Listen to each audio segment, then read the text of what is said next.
Assalamualaikum warahmatullahi wabarakatuh.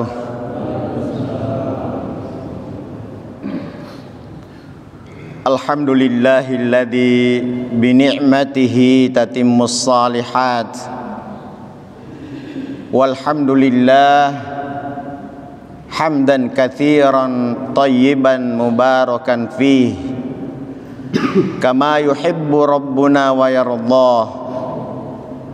Ashhadu an la ilaha illallah wahdahu la syarikalah wa ashhadu anna Muhammadan abduhu wa rasuluh. Ya ayyuhalladzina amanu taqullaha haqqa tuqatih wa la tamutunna illa wa antum muslimun.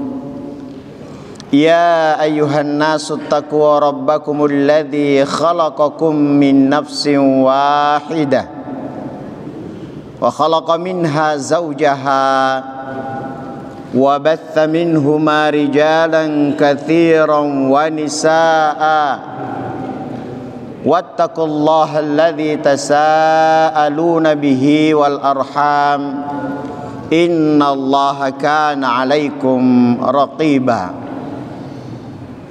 Allahumma salli wa sallim wa barik ala Muhammad wa ala alihi wa ashabihi wa man tabi'ahum bi ihsanin ila yaumiddin. Masyarul muslimin, bapak-bapak, ibu-ibu, jamaah salat subuh yang semoga kita semua senantiasa dirahmati, dicintai, dikasihi dan diridhai oleh Allah Subhanahu wa taala. Alhamdulillah, di kesempatan yang penuh dengan keberkahan ini kembali kita mengucap syukur kepada Allah Subhanahu wa taala atas segala nikmat yang telah dilimpah curahkan kepada kita semua, sehingga alhamdulillah di subuh hari ini Allah Subhanahu wa taala takdirkan kita untuk kembali hadir di majelis yang mulia ini setelah kita laksanakan salah satu di antara kewajiban kita sebagai seorang muslim, perintah Allah Subhanahu wa taala, yakni salat subuh, dan alhamdulillah telah kita laksanakan secara berjamaah sebagaimana yang telah diajarkan, dituntunkan dan dicontohkan oleh baginda Rasulullah sallallahu alaihi wa ala alihi wasallam. Maka hendaklah kita sebagai seorang muslim senantiasa bersyukur kepada Allah atas nikmat-nikmatnya yang begitu banyak, dan salah satu di antara nikmat yang sangat besar yang dianugerahkan oleh Allah kepada kita adalah ketika Allah takdirkan kita bisa duduk di majelis ilmu. Saudara-saudara yang dirahmati oleh Allah Subhanahu wa taala, ada sebuah doa yang diajarkan oleh Rasulullah sallallahu alaihi wasallam dan diriwayatkan dalam sebuah hadis bahwa Rasulullah sallallahu alaihi wasallam tidak pernah meninggalkan doa ini setiap selesai melaksanakan salat subuh. Doanya panjenengan sudah hafal. Rasulullah mengajarkan kepada kita doa, Allahumma inni as'aluka ilman nafi'an wa rizqan tayyiba wa amalan mutaqabbala. Tidak pernah Rasulullah sallallahu alaihi wasallam tinggalkan doa ini. Beliau pasti ucapkan doa ini, panjatkan doa ini setiap selesai salat subuh. Insyaallah. Kenapa? Karena pentingnya doa yang diajarkan Rasulullah ini kepada kita. Tidaklah kehidupan kita berputar setiap hari itu kecuali memenuhi ketiga hal yang diajarkan di dalam doa ini. Yang pertama adalah ilmun nafi', ilmu yang bermanfaat. Segala sesuatu aktivitas kita, baik berupa aktivitas ibadah, amal salih, ketaatan, tentu butuh ilmu. Maka kita minta kepada Allah agar Allah anugerahkan kepada kita ilmu yang bermanfaat. Begitu pula aktivitas duniawi, kita butuh ilmu supaya aktivitas duniawi kita itu tidak sia-sia. Maka kita butuh ilmu. Orang yang menjalankan aktivitas dunianya dengan ilmu, insya Allah akan mendapatkan hasil yang maksimal dibanding orang yang tidak punya ilmunya. Kemudian yang kedua, rezeki yang baik. Maksud rezeki yang baik adalah rezeki yang halalan thayyiban, baik secara syariat, tidak melanggar aturan syariat, tidak bertentangan dengan syariat, ya, dan baik zatnya, ya, bermanfaat rezeki tersebut untuk diri kita, untuk keluarga kita, dan seterusnya. Jadi rezeki yang Allah anugerahkan yang kita minta adalah rezeki yang baik-baik, bukan rezeki yang arahnya, datangnya dari perkara yang tidak baik, yang tidak diridhoi oleh Allah, yang bertentangan dengan syariat. Ya, dan kita juga membelanjakan, menyalurkan rezeki itu ke jalan yang baik. Dan yang ketiga yang kita minta adalah apa tadi yang ketiga? Amalan-amalan ibadah yang diterima oleh Allah Subhanahu wa taala. Ya. Dan semua itu baik rezeki yang halalan thayyiban maupun amal ibadah supaya diterima, tadi butuh yang pertama. Apa yang pertama tadi? Ilmu. Ilman nafi'. Ya, maka aktivitas kita tidak keluar dari tiga hal ini. Maka kita memohon kepada Allah supaya diberikan ilmu yang manfaat, rezeki yang baik, dan yang ketiga amal-amal ibadah yang diterima oleh Allah Subhanahu wa taala. Mudah-mudahan ya kehadiran kita pada subuh hari ini, menjalankan salat subuh, menjalankan salat sunnah qabliyah subuh, semuanya diterima oleh Allah Subhanahu wa taala. Amin ya rabbal alamin. Baik. Ada sebagian di antara kaum muslimin mungkin bertanya, Ustaz, pelajaran kita ini pelajaran akidah. Kita bahas tentang kalimat la ilaha illallah.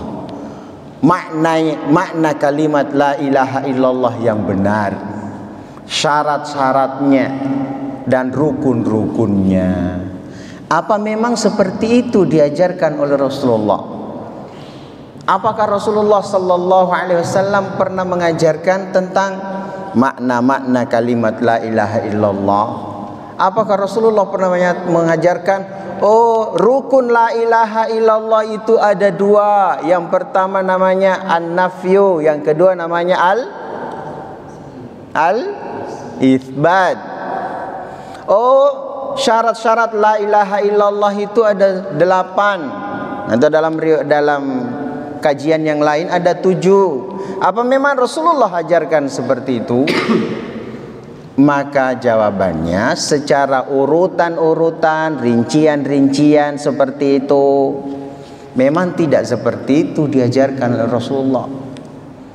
Tetapi itu datang daripada istiqra'. Apa istiqra' itu? Istiqra' itu adalah hasil, kesimpulan yang diambil oleh para ulama setelah meneliti dalil-dalil yang bersumber dari Al-Quran maupun hadis-hadis Rasulullah. Setelah diteliti, kemudian diambil sebuah kesimpulan tentang rukun-rukun, syarat-syarat dalam sebuah ibadah. Termasuk di dalamnya ibadah sholat misalnya, ada rukun-rukunnya, ada syarat-syaratnya, dan seterusnya. Itu tidak dirinci seperti itu oleh Rasulullah. Itu berangkat dari kesimpulan hasil istiqra' para ulama. Terus Ustaz, tentang syarat-syarat la ilaha illallah itu sejak kapan adanya itu?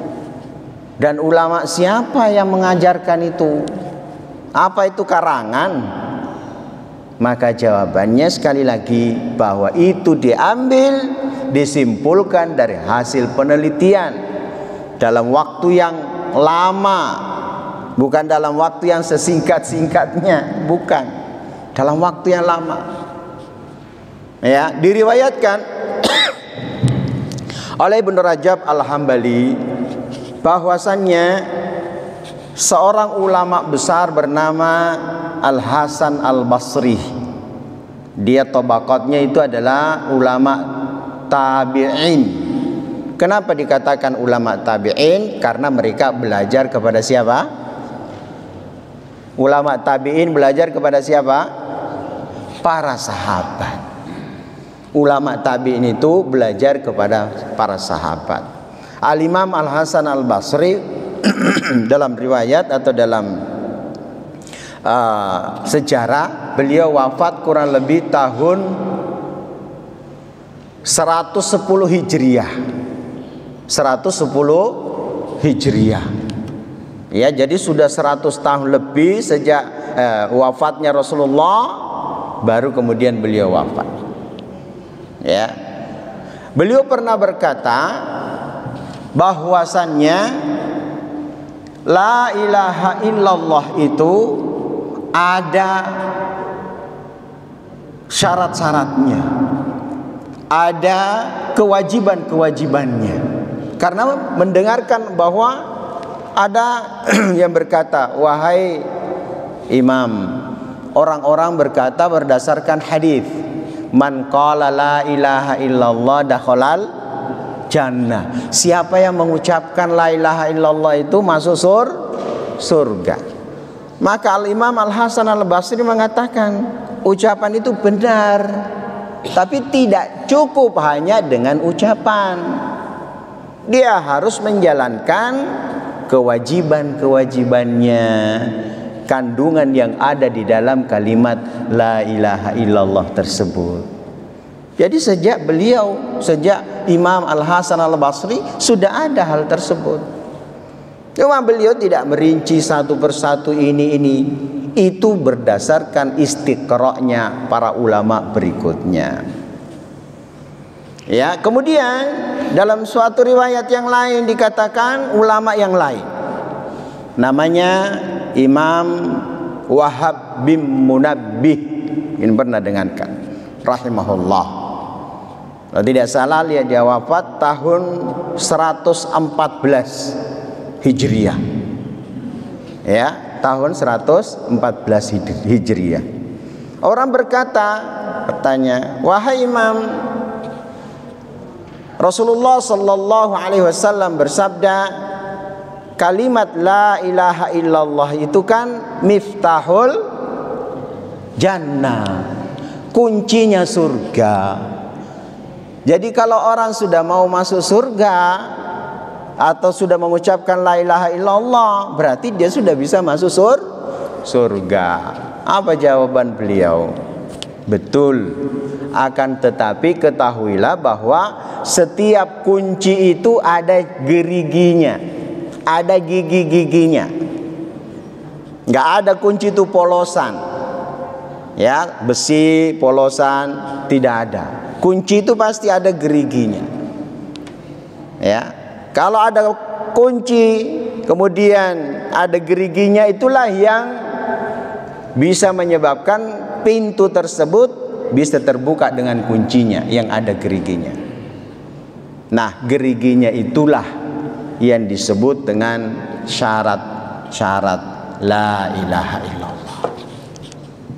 Itu ya. Sehingga jangan sampai ada yang mengatakan, Rasulullah kan tidak ajarkan syarat-syarat la ilaha illallah secara terperinci seperti ini. Memang benar, Tetapi para ulama mengambil sebuah kesimpulan berdasarkan kajian yang panjang, yang lama, sehingga mereka merincikan kepada kita ini orang-orang awam supaya mudah memahami. Baik. Pertemuan yang lalu kita telah bahas 3 di antara syarat kalimat la ilaha illallah. Yang pertama al-ilmu, al-munafi al-jahl atau lil jahl. Ilmu, pemahaman yang meniadakan kebodohan, ketidaktahuan.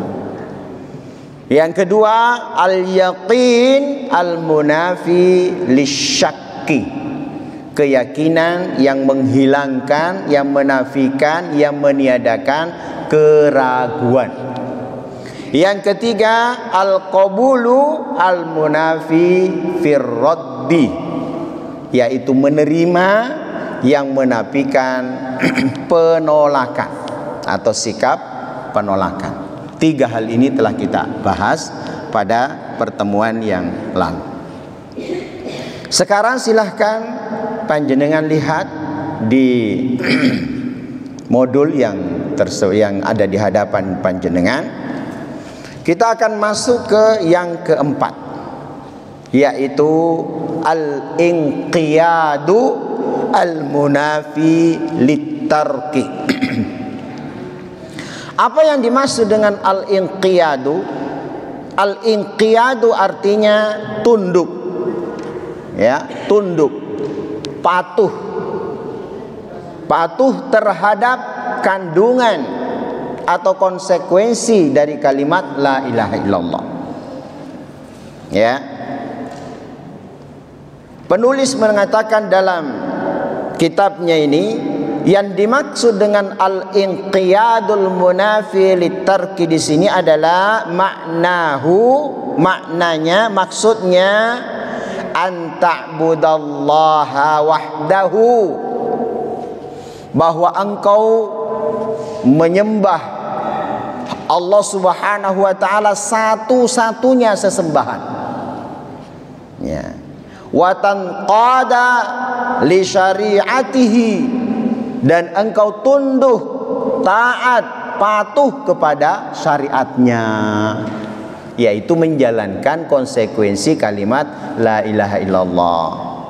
Ketika kita mengucapkan syahadat la ilaha illallah, la ma'buda bihaqqin illallah, tidak ada sesembahan yang hak, yang benar untuk disembah selain Allah, maka konsekuensinya kita harus terima.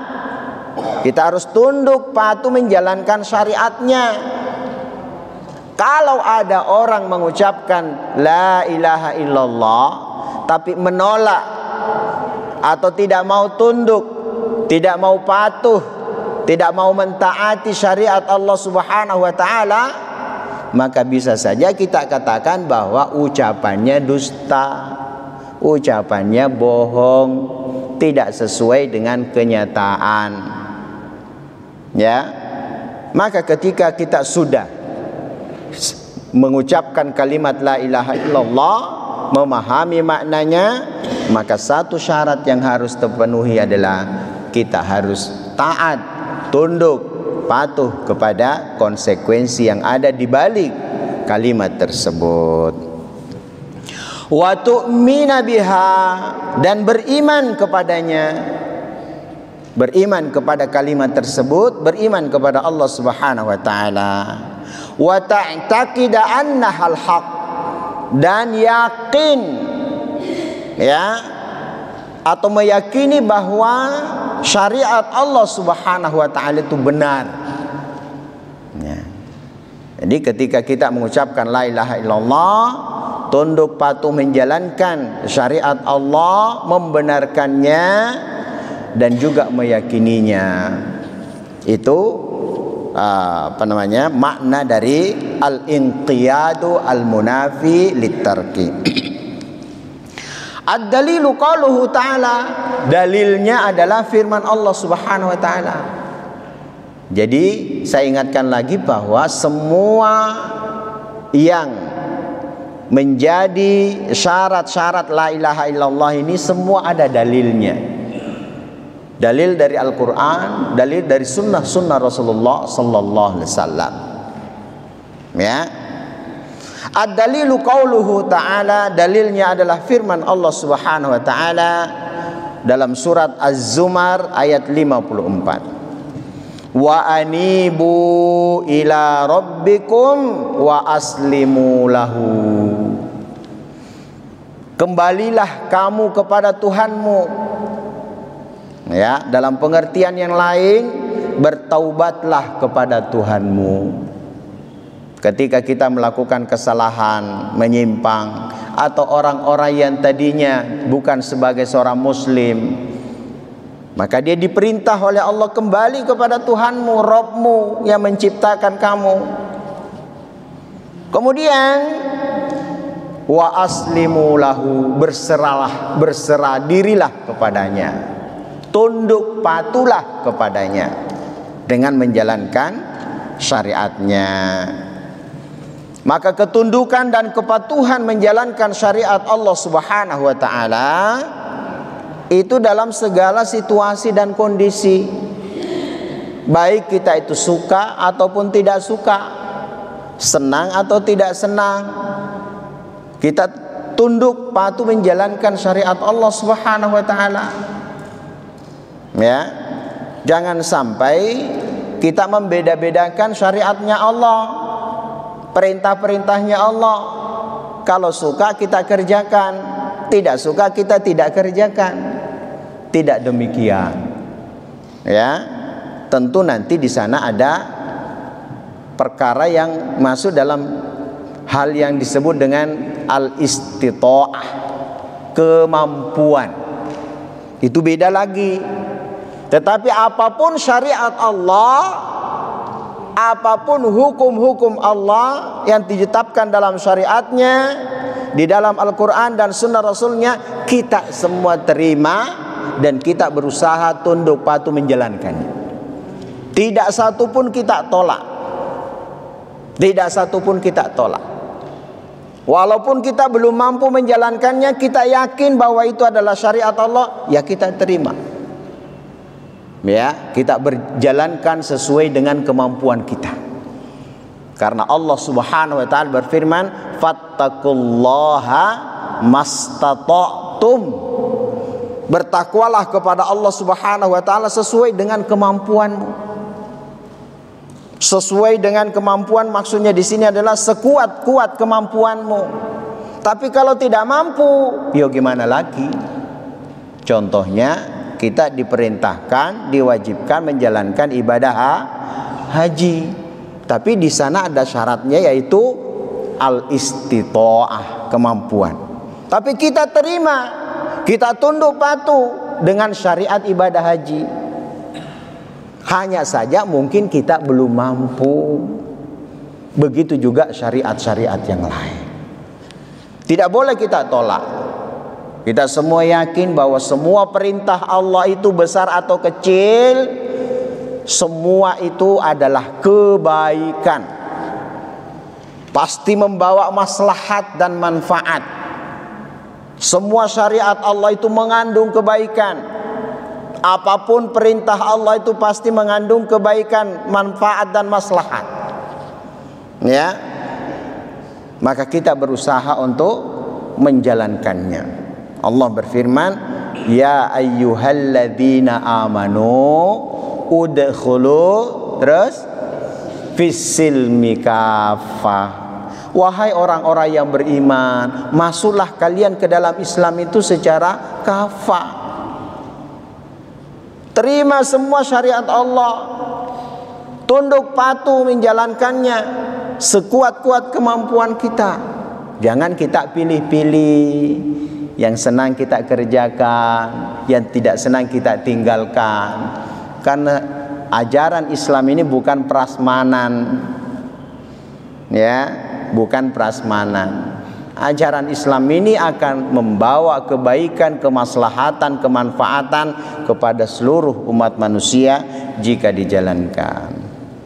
Nah, inilah salah satu di antara makna al-Islam itu, yaitu tunduk, patuh, taat. Itu salah satu di antara makna Islam, dan menyerahkan diri kita kepada Allah Subhanahu wa taala, sebagaimana yang dikatakan oleh Al-Imam Syekhul Islam Ibnu Taimiyah rahimahullahu taala, bahwa makna Islam itu adalah al-istislamu lillah, penyerahan diri kepada Allah Subhanahu wa taala, wal inqiyadu lahu bitta'ah, tunduk patuh kepadanya dengan mentaati perintahnya, menjalankan syariatnya, wal bara'atu minasyirki wa ahlihi, dan berlepas diri dari perbuatan syirik dan orang-orang yang berbuat syirik. Itu makna Islam,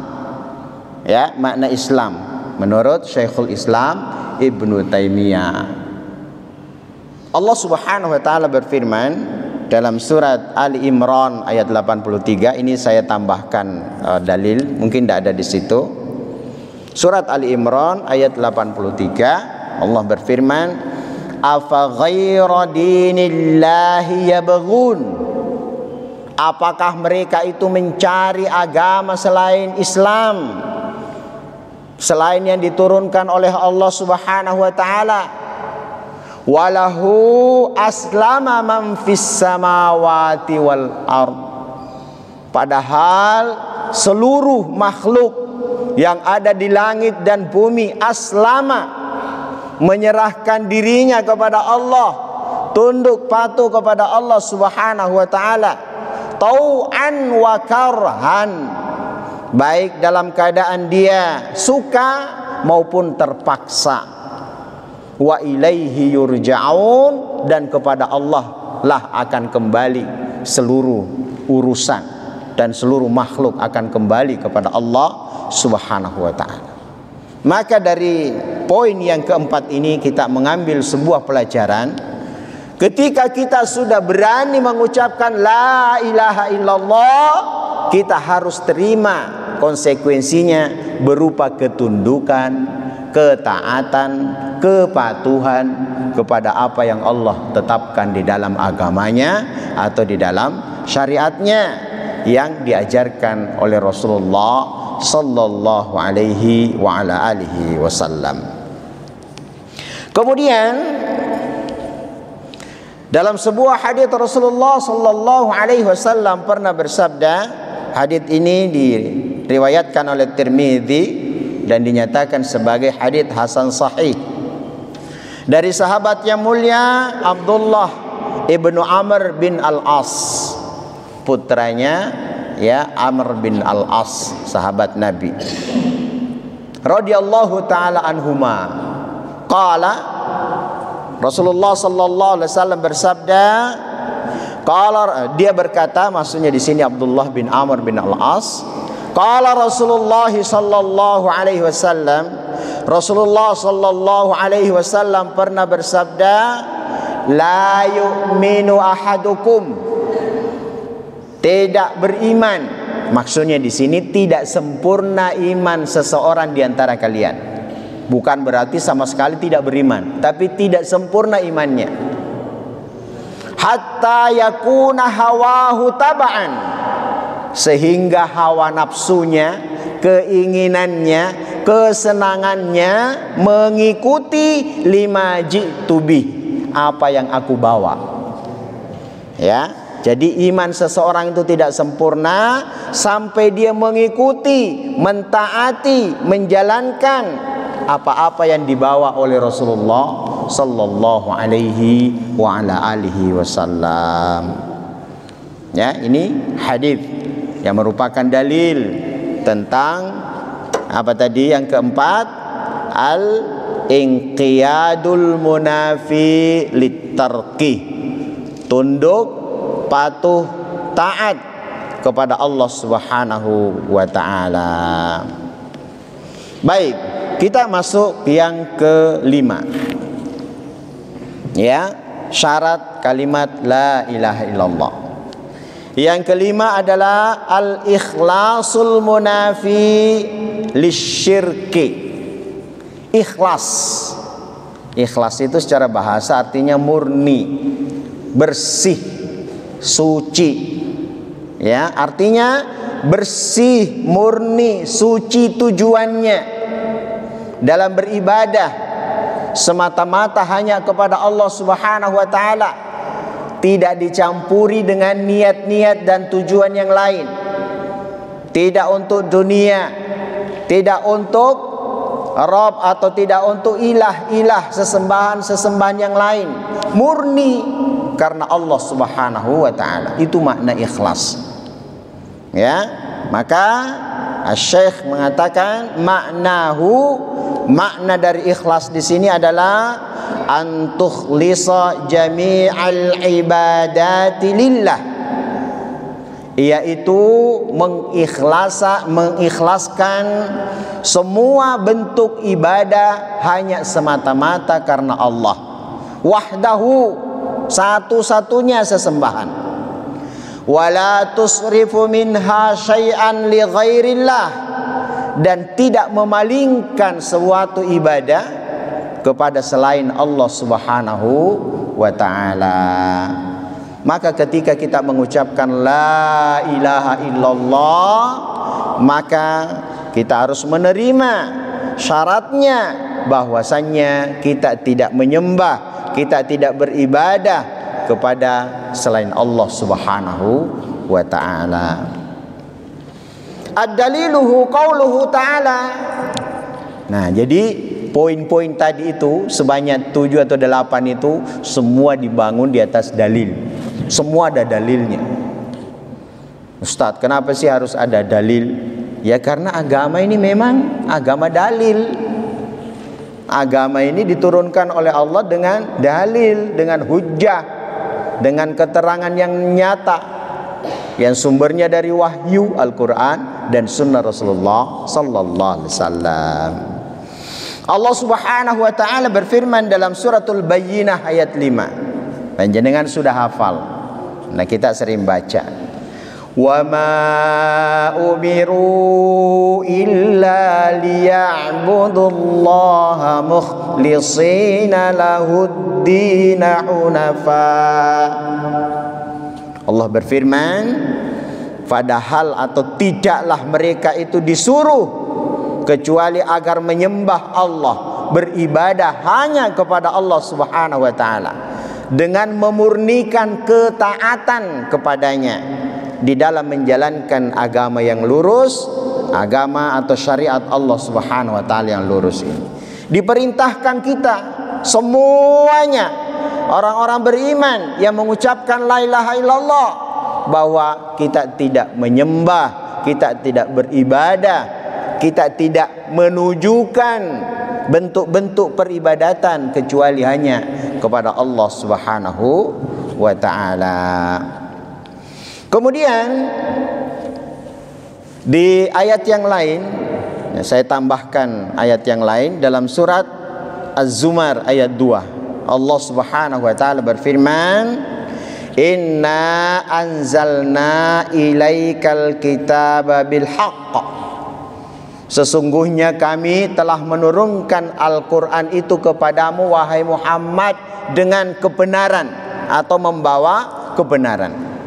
Fa'budillaha, maka hendaklah engkau menyembah Allah Subhanahu wa taala, beribadah kepadanya, mukhlishan lahuddin, dengan mengikhlaskan, memurnikan ibadah dan ketaatan itu dalam menjalankan agamanya.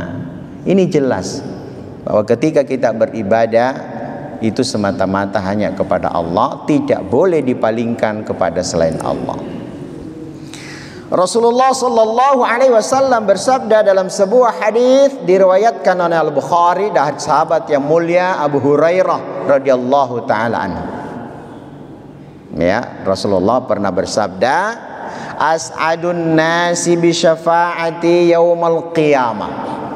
Orang yang paling berbahagia dengan syafaatku nanti di hari kiamat Artinya orang yang akan mendapatkan syafaatku dan akan bahagia dengan syafaatku itu nanti di hari kiamat adalah man qala la ilaha illallah, siapa yang mengucapkan la ilaha illallah khalisan, ikhlas, bersih, murni, min qalbihi, yang datang dari hatinya.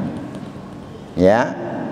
Jadi ketika kita mengucapkan la ilaha illallah benar-benar ditujukan hanya kepada Allah, maka itu akan menjadi jaminan kita akan mendapatkan syafaat dari Rasulullah sallallahu alaihi wa ala alihi wasallam. Maka dari poin yang kelima ini kita berusaha apapun bentuk ibadah yang kita jalankan, yang kita lakukan, kita ikhlaskan semata-mata karena Allah Subhanahu wa taala. Sebagai konsekuensi, sebagai syarat ya ketika kita mengucapkan la ilaha illallah. Baik. Kita lanjutkan pada poin berikutnya. Minum dulu. Bismillah.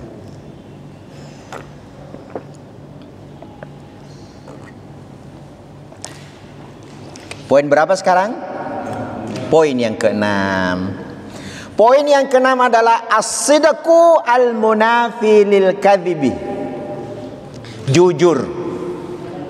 Jujur. Ketika kita mengucapkan kalimat la ilaha illallah, tahu makna la ilaha illallah itu, ya kita jujur. Sesuai dengan apa yang kita ucapkan dan apa yang kita jalankan dan apa yang ada di dalam hati kita. Sebab kalau apa yang di dalam hati kita itu beda dengan apa yang di lisan kita, berarti kita dalam kondisi berdusta atau berbohong, sebagaimana yang dilakukan oleh orang-orang munafik. Orang-orang munafik itu juga mereka mengucap la ilaha illallah, tapi berbeda antara ucapannya dengan apa yang ada di dalam hatinya. Ya, dia mengucapkan la ilaha illallah, tidak ada sesembahan yang hak selain Allah, tapi dalam hatinya tidak seperti itu. Berarti dia berdusta, dia berbohong. Maka dikatakan di sini as-sidqu al-munafi lil kadhibi. Jujur yang menafikan, meniadakan kedustaan, kebohongan. Apa maknanya? Antakula kalimat tauhid, yaitu engkau mengucapkan kalimat tauhid la ilaha illallah wa anta shadiqun fi dzalika, dan engkau jujur dalam mengucapkannya. Ya, yutabiqu qalbuka lisanik, yaitu hatimu mengikuti lisanmu, bersesuaian antara ucapanmu dengan hatimu.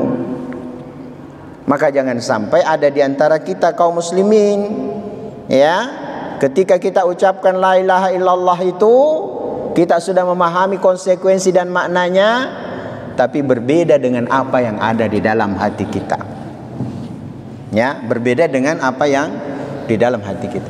Itulah sebabnya Bapak Ibu sekalian, orang-orang kafir yang di Mekah itu, jadi di Mekah itu tidak ada orang munafik waktu itu. Orang munafik itu adanya di mana? Di Madinah. Orang-orang Mekah itu tahu makna la ilaha illallah, lebih tahu dari kita orang Arab. Orang Mekah itu orang Arab. Tapi kafir Quraisy tahu, kalau saya ucapkan la ilaha illallah, ngerti konsekuensinya. Berarti saya harus tinggalkan Tuhan-Tuhanku yang sebanyak 360 mengelilingi Ka'bah itu. Kalau saya tinggalkan Tuhan-Tuhanku, ya berarti nanti banyak hal yang akan merugikan dirinya. Tahu konsekuensinya, maka mereka tolak, tidak mau mengucapkan la ilaha illallah. Mereka dengan frontal ya menentang Rasulullah sallallahu alaihi wasallam. Berbeda di Madinah. Di Madinah itu ketika Rasulullah sallallahu alaihi wasallam berhijrah ke sana, sudah banyak orang-orang yang memeluk Islam. dari penduduk Madinah. Ya, banyak penduduk Madinah yang sudah menerima Islam, sehingga orang-orang yang sebenarnya tidak menerima Islam, dia tampakkan keislamannya. Dia tampakkan bahwa dia terima Islam. Supaya apa? Supaya tidak dikucilkan, supaya tidak di ini dan seterusnya. Nah, jadi di Mekah itu tidak ada orang munafik, adanya orang kafir. Ya, jelas-jelas memusuhi Rasulullah sallallahu alaihi wasallam, menampakkan permusuhannya. Di Madinah tidak. Dia muslim, dia seolah-olah dia menerima Rasulullah, tapi dia sembunyikan kekafiran di dalam hatinya. Inilah yang disebut dengan munafik.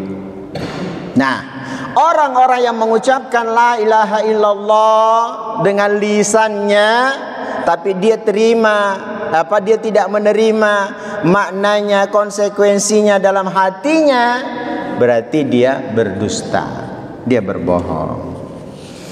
Ad-dalilu qauluhu ta'ala, dalilnya adalah firman Allah Subhanahu wa taala dalam surat apa ini? Surat Az-Zukhruf kalau tidak salah, atau surat Al-Ankabut. Ya, saya tidak tulis di sini kayaknya. Ya. Allah berfirman, Alif Lam Mim, ahasiban nasu ayyutraku ayyakulu amanna wa hum la yuftanun. Apakah manusia itu menyangka, mengira bahwa mereka dibiarkan begitu saja mengucapkan kami telah beriman, mengucapkan la ilaha illallah wa hum la yuftanun, terus dibiarkan tidak diuji keimanannya. Walaqad fatannal ladzina min qablihim, sungguh kata Allah Subhanahu wa taala, telah diuji orang-orang sebelum mereka. Fala ya'lamannallahu alladzina sadaqu wa la ya'lamannal kadzibin. Maka sungguh jelas orang-orang yang benar-benar beriman dan orang-orang yang benar-benar berdusta. Maka keimanan itu diuji, Bapak Ibu sekalian. Keimanan itu diuji. Sebagaimana orang-orang munafik tadi, diuji keimanannya dengan apa? Dengan ketaatan-ketaatan, dengan perintah-perintah, dengan syariat. Diuji keimanannya. Apakah dia benar-benar beriman kepada Allah dengan ucapan la ilaha illallah, atau hanya sekedar ucapan saja? Makanya ketika terjadi perang Uhud kalau tidak salah, nanti coba jenengan buka kisah atau terjadinya perang Uhud. Kalau tidak salah perang Uhud, ketika terjadi perang Uhud, datang pasukan kafir Quraisy dari Makkah. Sebanyak berapa orang? 3.000 orang datang dari Mekah, pasukan, termasuk di dalamnya Khalid ibnul Walid, waktu itu baru masuk Islam. Sementara pasukan kaum muslimin dipimpin oleh Rasulullah sebanyak berapa? Awalnya 1.000, tapi di tengah perjalanan 300 orang balik. 300 orang balik. Dia tidak melanjutkan ke Uhud, dia balik ke Madinah. Ya, sehingga tinggal berapa? Tinggal 700. Nah, yang balik-balik tadi ini diuji keimanannya. Apa benar-benar dia beriman kepada Allah dengan mengucapkan la ilaha illallah, ataukah hanya sekedar ucapan saja? Dan mereka-mereka inilah yang disebut dengan orang-orang munafik. Ya. Dan Rasulullah sallallahu alaihi wasallam tahu semua nama-nama orang munafik, tahu semua. Berdasarkan apa kira-kira Rasulullah tahu? Wahyu. Berdasarkan wahyu. Allah yang memberitahu, ini si fulan ini orang munafik. Yang munafik ini si fulan, si fulan, si fulan, si fulan. Rasulullah tahu. Tapi Rasulullah tidak menyebarkan. Ya karena apa? Orang-orang itu kalau sholat, mereka juga datang sholat. Mereka juga datang sholat. Ya. Dan Rasulullah tidak menyebarkan nama-nama mereka. Satu-satunya yang tahu nama orang-orang munafik siapa? Satu-satunya sahabat yang tahu nama orang-orang munafik siapa? Hudzaifah ibnul Yaman. Ya, pemegang rahasianya Rasulullah. Pemegang rahasianya Rasulullah. Ya.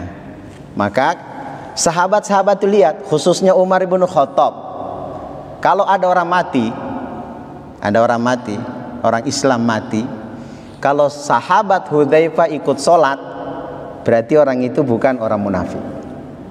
Tapi kalau sahabat Hudzaifah tidak sholat, berarti orang itu orang munafik.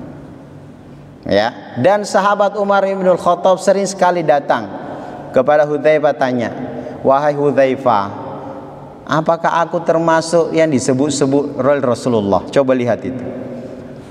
Umar ibn Khattab sudah dijamin masuk surga. Sudah dijamin masuk surga. Tapi dia masih takut. Jangan sampai dia termasuk golongan orang munafik. Sehingga dia datang ke Hudzaifah nanya-nanya. Wahai Hudzaifah, apakah Rasulullah menyebut-nyebut namaku? Masya Allah. Masya Allah. Begitulah seharusnya seorang mukmin. Ya, untuk memastikan bahwa kita ini adalah hamba-hamba Allah yang benar-benar beriman. Maka keimanan itu diuji dengan berbagai macam bentuk ketaatan, dengan berbagai macam bentuk ujian dari Allah, untuk memastikan bahwa dia benar-benar beriman kepada Allah Subhanahu wa taala, untuk memastikan bahwa kalimat yang dia ucapkan la ilaha illallah itu murni berangkat dari keimanan atau keyakinan yang ada di dalam hatinya. Jenengan masih ingat dalam suratul Baqarah ayat 8 yang menggambarkan tentang orang munafik. Wa minan nasi may yaqulu, terus amanna billahi wa bil yaumil akhir wa ma hum bimu'minin. Di antara manusia mereka kalau mengucapkan dengan lisannya, yo kami ini orang-orang beriman, kami beriman kepada Allah. Ya padahal ya mereka itu sesungguhnya tidak beriman. Oke. Kemudian ada sebuah hadis Rasulullah sallallahu alaihi wasallam diriwayatkan oleh Al-Bukhari dari sahabat yang mulia Anas bin Malik radhiyallahu taala anhu. Beliau pernah bersabda, "Ma min ahadin," tidaklah seseorang hamba yashhadu an la ilaha illallah, yang bersaksi la ilaha illallah, tidak ada sesembahan yang hak untuk disembah selain Allah, wa anna Muhammadan Rasulullah, dan dia juga bersaksi bahwa Muhammad sallallahu alaihi wasallam itu benar-benar Rasul Allah. Sidqan. Nah ini sidqan, jujur min qalbihi, dari dalam dirinya, dari dalam hatinya, illa harramahullahu annar, kecuali Allah akan haramkan baginya neraka. Ya, maka kejujuran kita ketika mengucapkan kalimat la ilaha illallah itu dituntut supaya apa? Supaya kita terbebas dari siksa api neraka. Yang ketujuh, masih ada waktu ya? Berapa menit? Kesempatan ini dari syarat-syarat kalimat la ilaha illallah, poin keempat sampai poin keenam, benar-benar menjadi ilmu yang manfaat, barokah fid dunya wal akhirah. Kita jadikan, kita yakini dalam jiwa dan dalam dada kita ucapkan dengan lisan kita, dan kita amalkan konsekuensinya dalam kehidupan sehari-hari kita. Allahumma inna nas'aluka ilman nafi'a wa rizqan thayyiba wa amalan mutaqabbala. Allahumma inna na'udzubika min ilmin la yanfa' wa min qalbin la yakhsha wa min nafsin la tashba' wa min